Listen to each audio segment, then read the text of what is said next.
So my presentation, like it's very nicely placed within the session this afternoon, because I'm going to talk about resilience and try to put it in a more broad perspective. So I'm really glad the presenters that came before me, they spoke about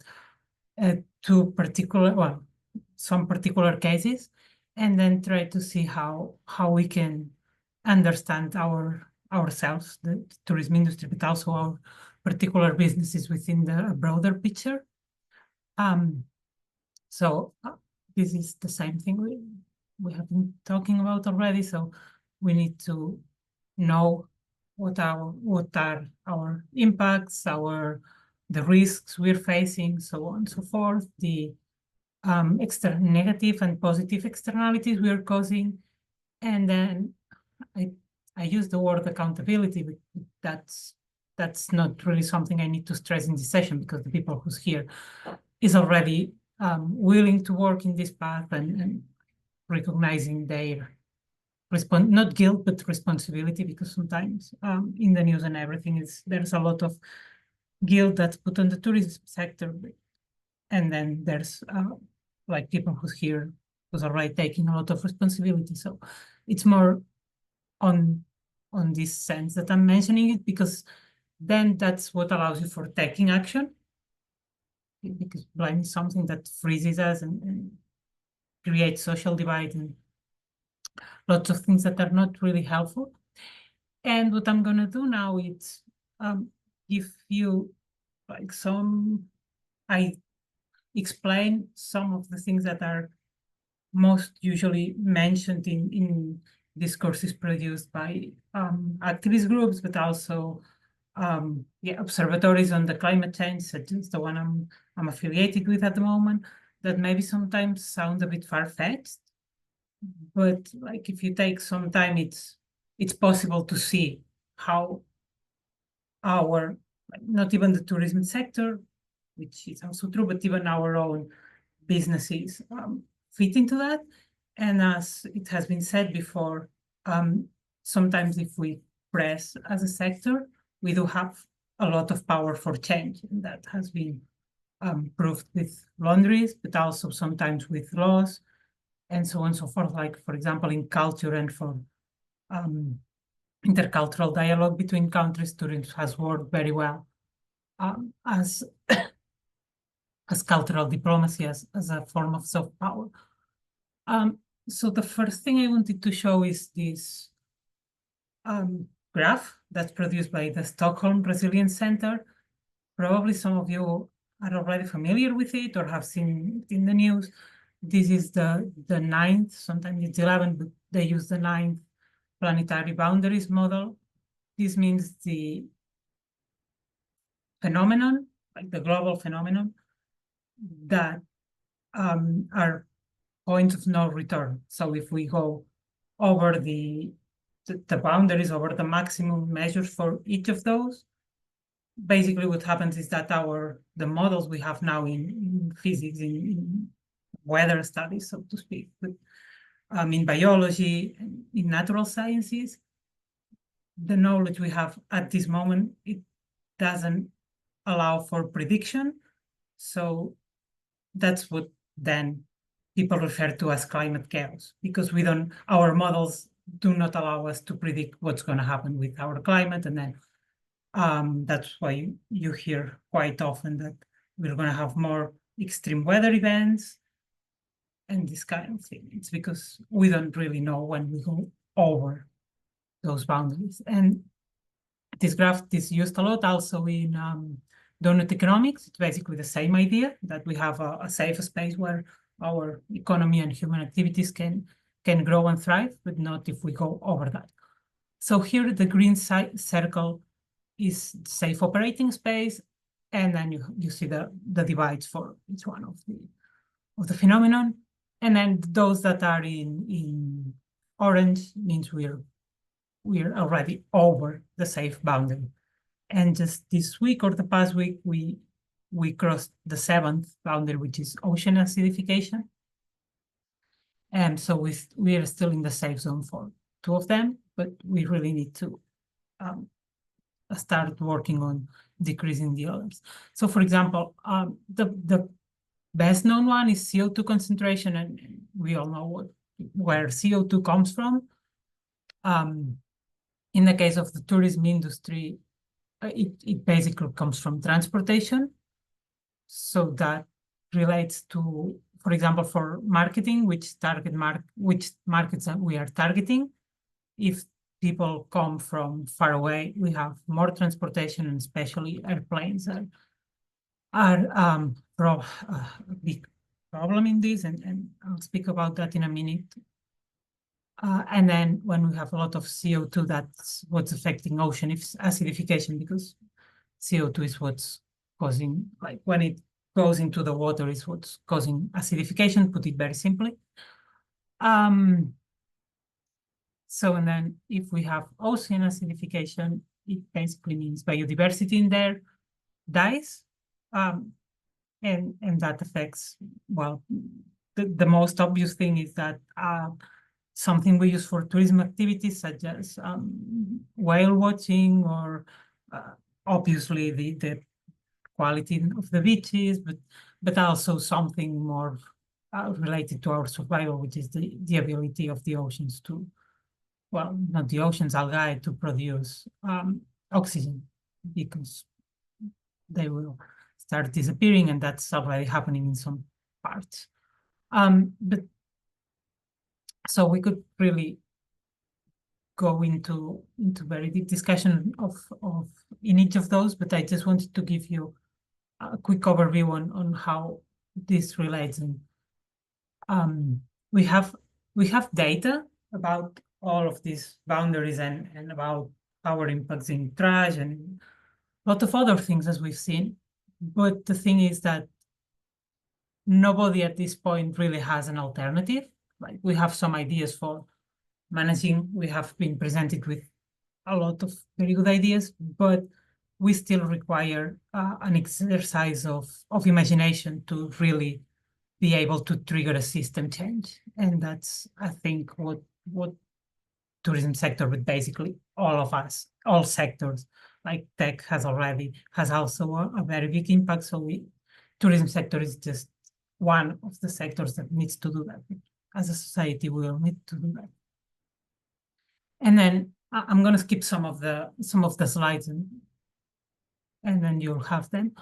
But I added the word social to the presentation because, again, you're all more than familiar with tourism phobia and the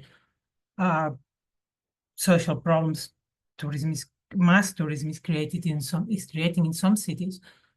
But we also have to take it into account that sometimes tourism is used as a cover-up for other activities, like speculation with real estate, because Airbnb is a very big part, and tourism accommodation, like private tourism accommodation, is a very big part of that. But then most of the time is not by private, like by family investments, but like big companies that are usually tied to lobbies and tied to a very complicated network of corruption most of the time, which is causing the most problems. So we also need to acknowledge that, and maybe try to separate those businesses that are really striving to offer like quality services in the sense of human contact, which is what Airbnb was at the beginning, just like couchsurfing was, or agritourism. There's a very big part of it. So that may be a path to start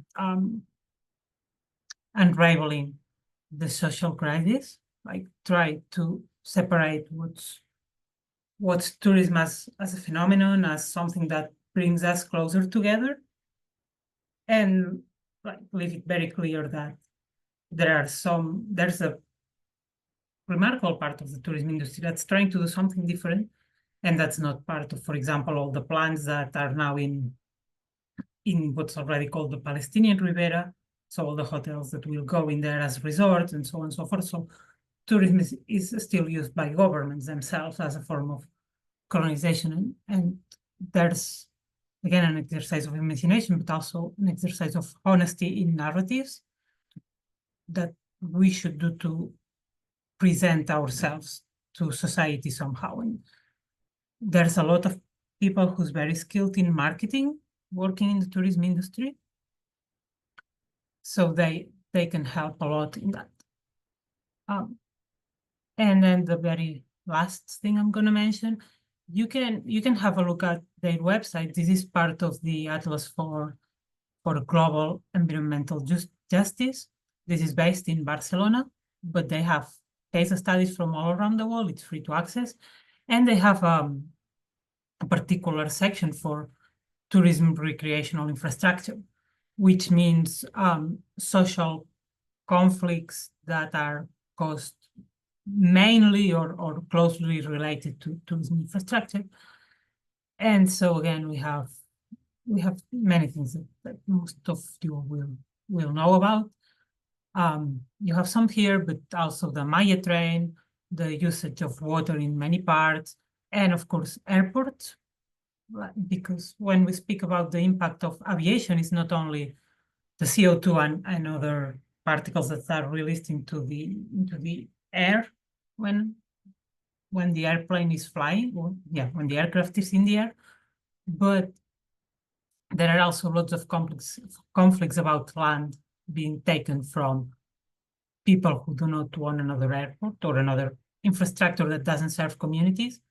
So in places in Mexico, but also in Japan and in the Southeast Asia, you find a lot of times that airports are being developed against the will of the people who's living there.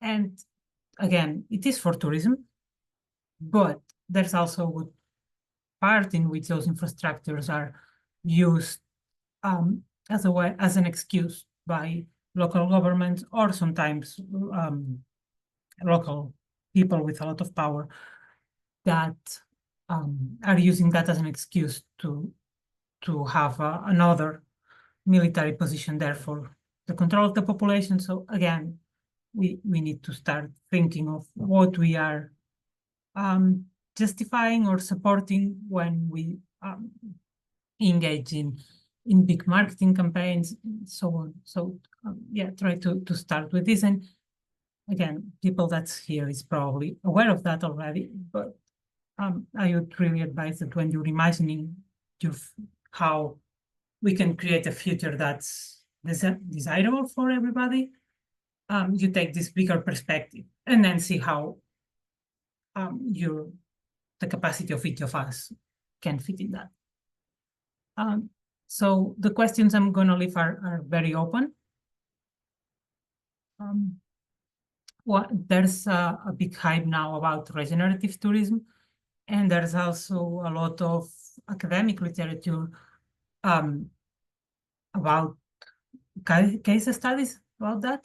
But then there's also some reviews that say, well, but when we say regenerative tourism or regenerative whatever, we need to define very clearly what do we want to regenerate. So if the answer is revenue, like we want to make our revenue greater, that's what we want to regenerate, that's not really within the regenerative paradigm. So and here that's been some examples of what we're putting in the center. If it's not money, if it's not revenue, well, the family-like connections with guests and our employees, with nature, with the animals we are keeping. So what is that we're putting at the center? And then the last thing, it's the broadest, but that's what made trigger system change. And in another project I am participating in now, we're trying to do this. How do tourism industries and tourism policymakers imagine a future that's desirable, that brings well-being to everybody, human and non-human? How do we imagine that? And we're finding a lot of resistance even to participate in the workshops. And that's not putting all the responsibility in the tourism sector. but that's something that everybody needs to start doing. So that's one place like we can start with ourselves and then build little by little, because what we had until very recently, it's only like apocalypse future scenarios, and that's leading us nowhere. So thank you for listening and for the opportunity to be here, and I'm gonna leave it here.